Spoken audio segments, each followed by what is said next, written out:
All right, 3 months into Nigeria's Operation X-Swift, which led to a partial closure of the country's borders due to massive smuggling, Nigerians continue to count the gains of the exercise. Already, the federal government has acknowledged the impact of the exercise to include a drop in rampant smuggling through land borders and rise of customs revenues through Nigeria's ports. What's more, Nigeria's PMS, popularly known as petrol consumption, has reduced as well, while output in local rice production has soared.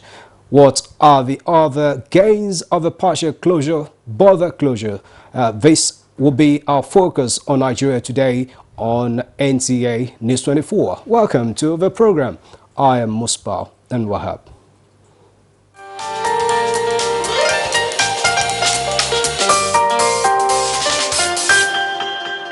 All right, thanks a lot for sticking around. The program again is Nigeria Today, and we thank you so much for being part of it and joining me on the show to speak to the issues we have on ground, particularly the gains of Nigeria's border closure. Is Yushau Aliyu, an economist.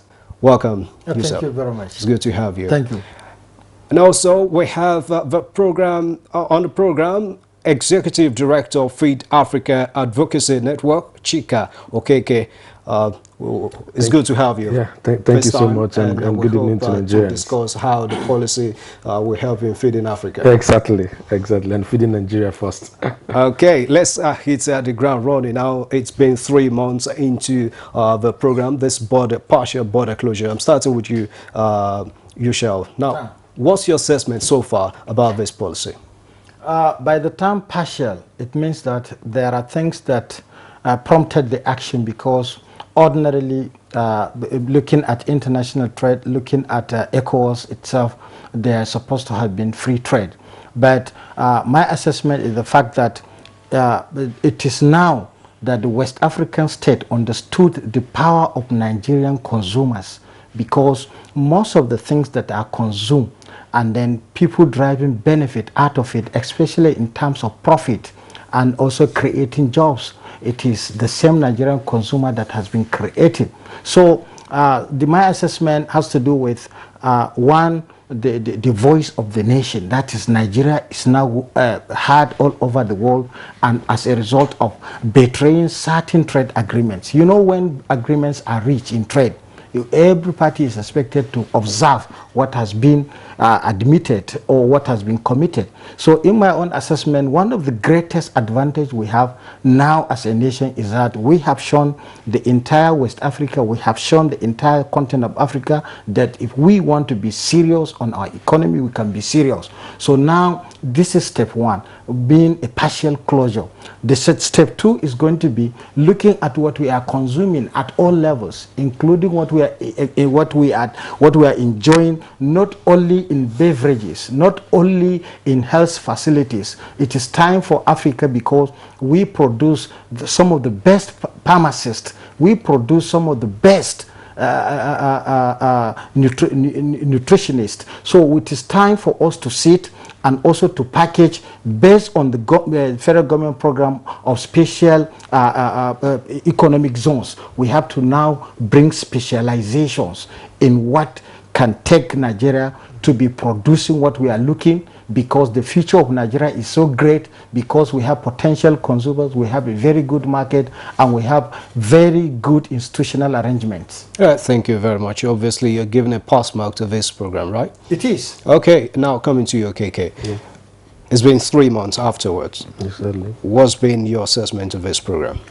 Well, relative to the very essence for which the border has been closed, I would say that, of course, in the short term, there has been gains.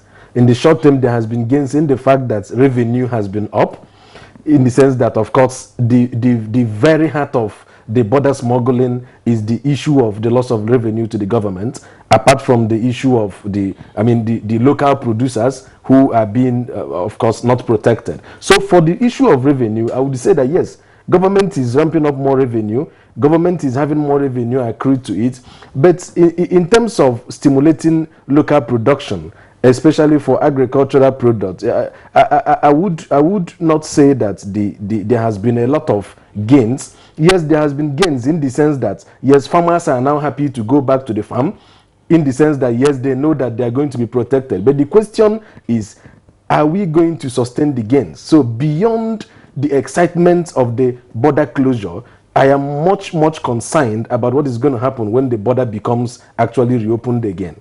All right, thank you very much, Chika Okeke. Now, Yushau Aliyu, Chika just mentioned some fact that some aspect of these reasons advanced by the federal government have been achieved. In your own opinion, do you given the reasons for this border closure, would you say the step is in the right direction, and are we achieving the aims? Of course, like I said at the beginning, when you mention partial, it is different from total closure. So if it is partial, it is temporary. And if it is temporary, there must be reasons why the decision. And that decision has to be understood from the economic point of view, to the fact that you must understand what, you must understand when and how. So when you close border, I hope you're not talking about this writing now. It is, of course, a fundamental problem in economics. Whatever you're going to do, you must know why you are doing it. Yes. You must know what you are doing. Exactly. And you must know when to do it. So the timing of doing it is important, just to give a signal or to send a warning to our trade partners, and also to show our strengths and capabilities. This one is achieved. Now, if you take the short run gains, Okay. that is what has been seen from the government angle, Okay. in tangible manner. But there are also intangible aspects. Nothing does not have a disadvantage. Of course. Nothing. But we should understand that we have entered into many agreements bilaterally. We have entered into World Trade Organization. We have entered into ECOWAS commitment. These are institutions that try to regulate trading among nations. So it is now time for this organization to weigh whether Nigeria is right for the partial closure or not. If Nigeria is later understood that they have taken the right decision and at the right time, then it is now the duty of those organizations to call the parties involved and then try to intimate them or to reawaken them on the commitment of international community. Trading is important because it exists before nations. You remember the Trans-Saharan trade route? Very well. This Trans-Saharan trade route was responsible for the establishment of many cities in Africa. Kano is one. And then there was no international regulations. Goods were moved freely and at the detriment of other economies without knowing. So now we That are was operating, the origin of colonization. Even before colonization, borders were created. Nigeria is surrounded by French-speaking countries. Why? How? What reasons? So these are also fundamental issues which must be understood by anybody signing agreement on behalf of Nigeria. We must also understand as Nigerians why we are surrounded by French-speaking colonies with different consumption patterns, because using the Higgsian analysis, Professor Higgs advocated that any consumption has a pattern, and that is why he introduced indifference curve analysis to now look at you, look at me, and then understand what we are consuming, at what price, and what is the gain for the producers as well as the consumers. So naturally consumers wanted to maximize benefit, but it's not everything that you consume, more especially using the spiritual aspect by religion. In Islam, for instance, if I may give an example, it is allowed to consume beef, but you are not allowed to consume pig meat, pork. That is so. You can see how even religion regulated what we are consuming. So also nations has to also understand the consumption pattern of individuals. Okay, the you're talking about evaluation now. The federal government needs of course, to yes. evaluate all of these Yes. to know where to move to next. Okay, Chika, now I'm coming to your area now. We're talking about agri. How has this a partial border closure affected agro business? So I'm going to be speaking for the farmers who we work with at the rural communities, who we represent. First, we must understand what has happened before the border closure to be able to appreciate or to lay credence to whatsoever is happening now.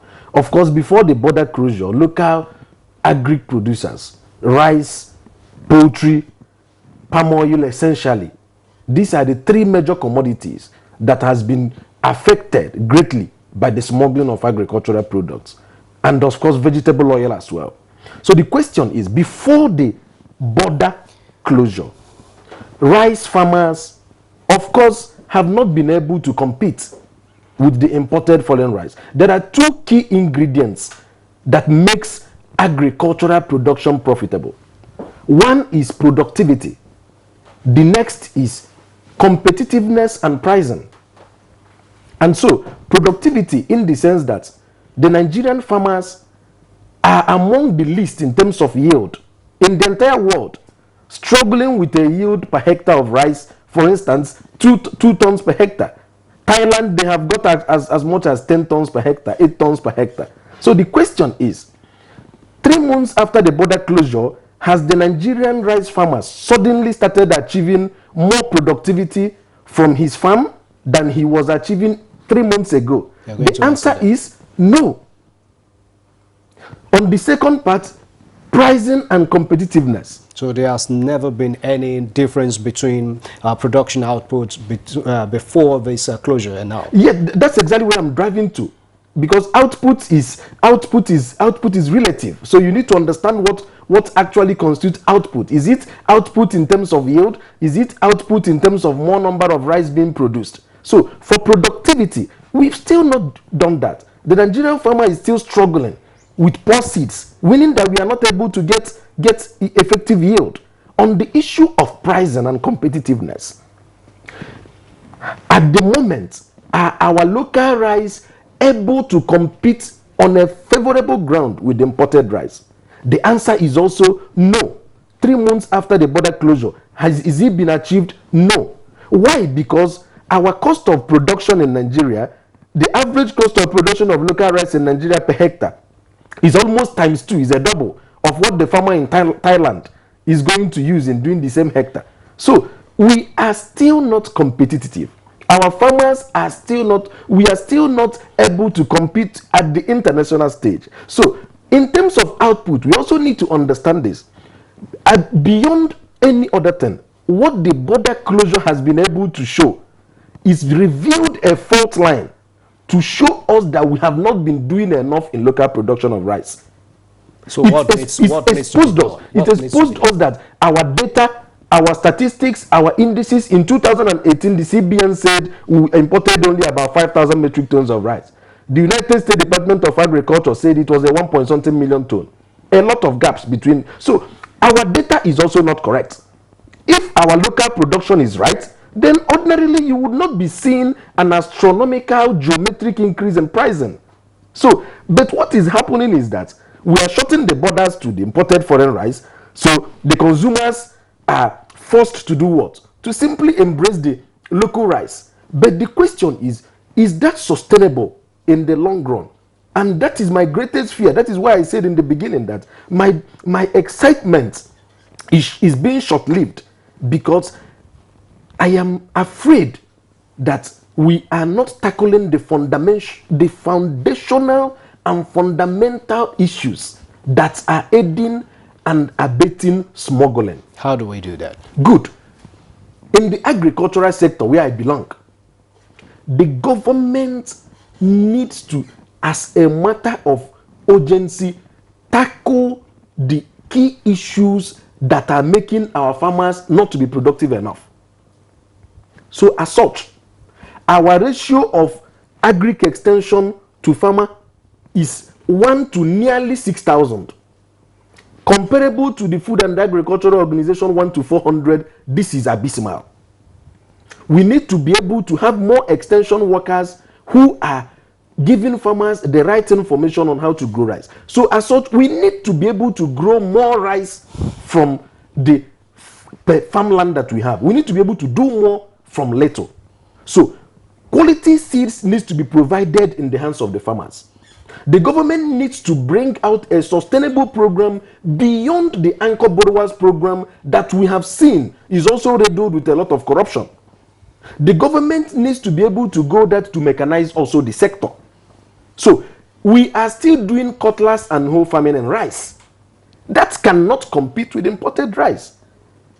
On the pricing, the government needs to be able to provide subsidies as well. Trust me, Chika, we're going to continue on this note. Let's quickly pause for a break as we join our correspondent, Victoria Ali, to take us to the streets of Abuja and listen to some Nigerians on the streets as what they have to say about this border closure.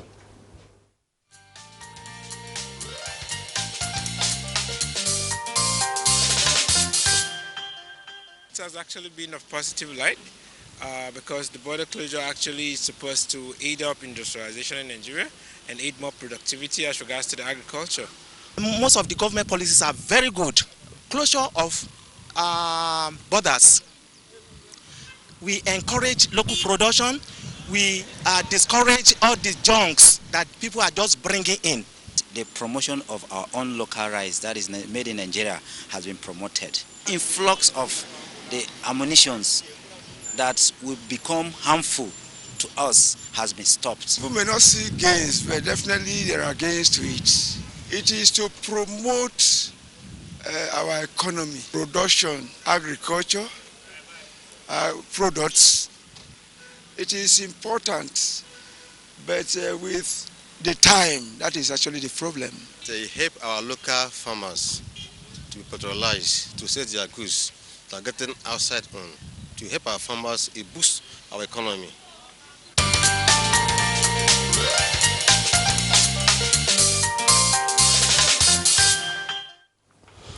Glad to know you're still with us on Nigeria Today on NTN News 24. If you're just joining us, this is Nigeria Today. Our discussion will continue now with Yushau Aliyu and Chika Okeke in the studio, who have been talking about the gains of Nigeria's partial border closure. Now, Chika's been able to tell us what we've not been able to do right as regards to this impact on agriculture. Now, Yushau, I'm coming to you. Let's talk about petroleum sector now.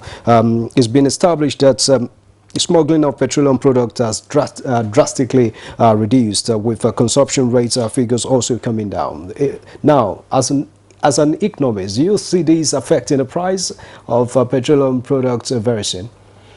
It's not going to affect the national pricing policy of 145 for PMS, Premium Motor Spirit.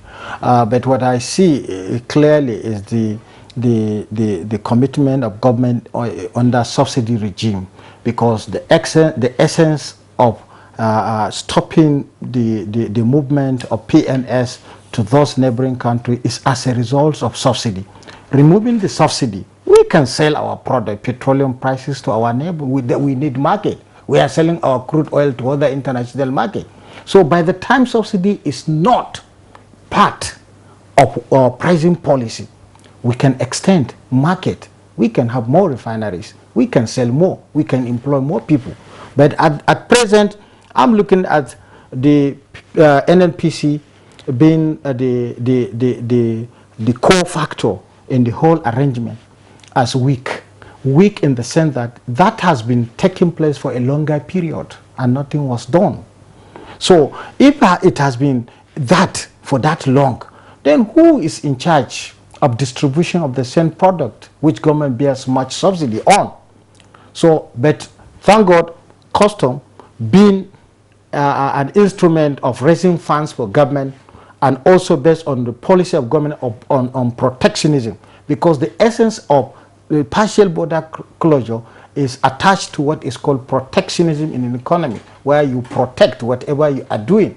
and at the same time you are promoting them. So the promotion is where I want to dwell. NNPC has to increase efficiency. There is no need, under fundamental human right, under rule of law, Nigerians will be denied access to a commodity. There is no reason for that.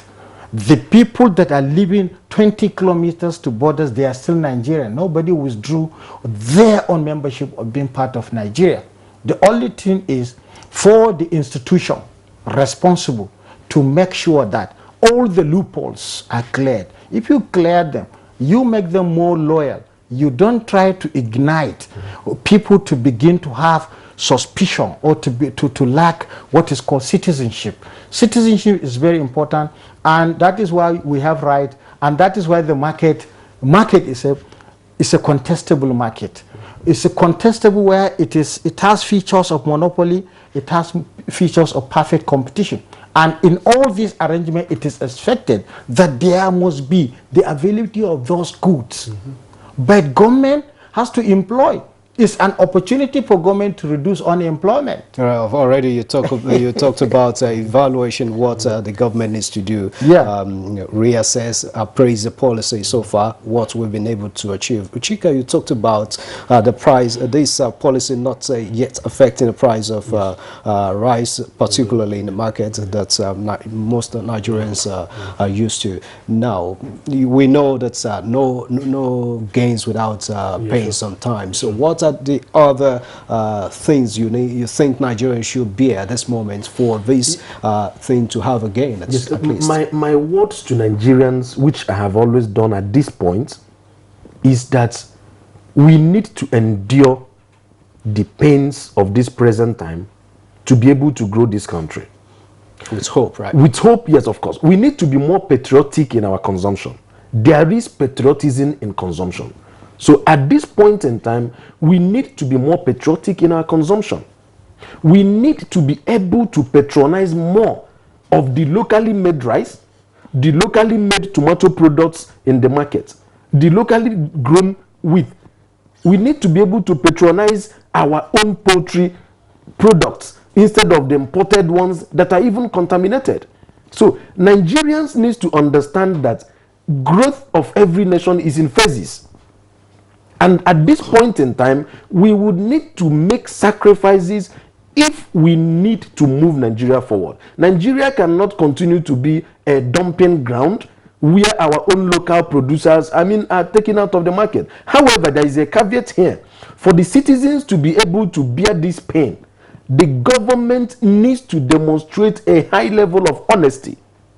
The border closures must be equal across all borders, across the south, across the north.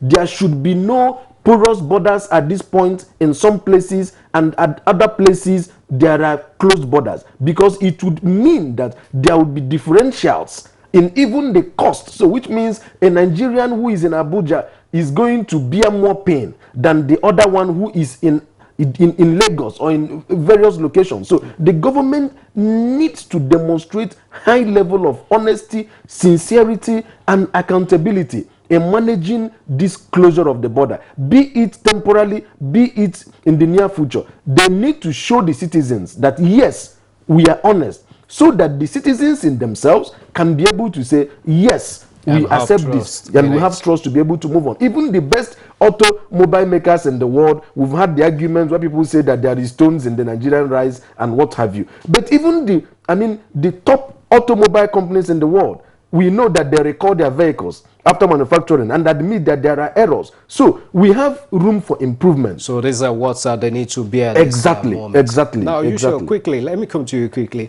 Some neighboring countries have been coming, talking about this, how this border closure has been affecting their economy as well. Now, how do you think this will affect the relationship or bilateral relations between Nigeria and the neighboring countries, bearing in mind that we're having this free trade agreements coming on very soon that is yet to be rectified? Modern economy has to do with competition and the survival of the fittest, and that is what is taking place in all trade disputes. China and the United States are having a trade dispute on consumptions, and then on consuming a part of what is not allowed in other economies. So I am of the opinion that let our neighboring countries understand that this economy that is very big, very large, suffers so much, and there is need to make some corrections in our distribution mechanism, because it is there that fairness is established among people that have income and among people who want to use their legitimate income to push the GDP of a state. Thank you very much. You shall trust me, we cannot exhaust the issues we have around these gains, as we hope that the federal government will continue to work on it and see how it will benefit the country. Sure. All right, the program for today is Nigeria Today, and that has been it. Many thanks a lot to our guests in the studio, Yushau Aliyu and Ignomis. Thanks a lot for coming. Thank you. And Chika Okeke, Executive Director of Feed Africa Advocacy Network. Thanks a lot for stopping by. Thank you for and we hope you continue to feed Africa. Sure. All right, thanks a lot you for being part of it as well. You can watch this edition or other on YouTube address www.youtube.com//NTA News 24 Hub. I am Musbad and Wahab. Thanks a lot for your time. The program will be back tomorrow.